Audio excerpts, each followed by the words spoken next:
ஒரு அழகான காட்டுப்பகுதியில் மரக்கிளைகளில் தாவித் தாவி விளையாடிக் கொண்டிருந்தது ஒரு குரங்கு. தாவியபடியே அது ஏரிக்கரைக்கு வந்து அங்கே இருந்த மாமரத்தில் விளையாடிக் கொண்டிருந்தது. அப்போது மீன் பிடிக்க மீனவர்கள் வலை மற்றும் கூடை எடுத்துக்கொண்டு ஏரிக்கரைக்கு வந்தார்கள். அவர்கள் பெரிய மீன் வலையை ஏரிக்குள் வீசி சிறிது நேரம் கழித்து கரைக்கு இழுத்தபோது அதில் நிறைய மீன்கள் சிக்கியிருந்தன.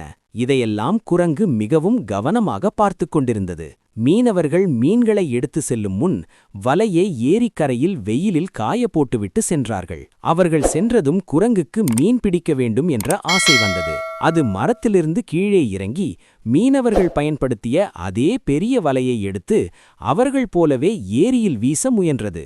ஆனால் வலை ஏரியில் விழாமல் குரங்கின் தலையில் விழுந்து சிக்கிக் கொண்டது. வலையிலிருந்து தப்பிக்க முயன்ற குரங்கு போராடிக்கொண்டே ஏரிக்குள் விழுந்தது. எவ்வளவு முயன்றும் தப்பிக்க முடியாமல் தண்ணீரில் மூழ்கி இறந்தது. தவறு என்று தெரிந்தே செய்வதின் முடிவு இதுதான். விளையாட்டு இறுதியில் வினையாயானது. இந்த கதை உங்களுக்கு பிடித்திருந்தா லைக் பண்ணுங்க. இது போன்ற நல்ல கதைகள் தொடர்ந்து கேட்க சப்ஸ்கிரைப் பண்ணுங்க.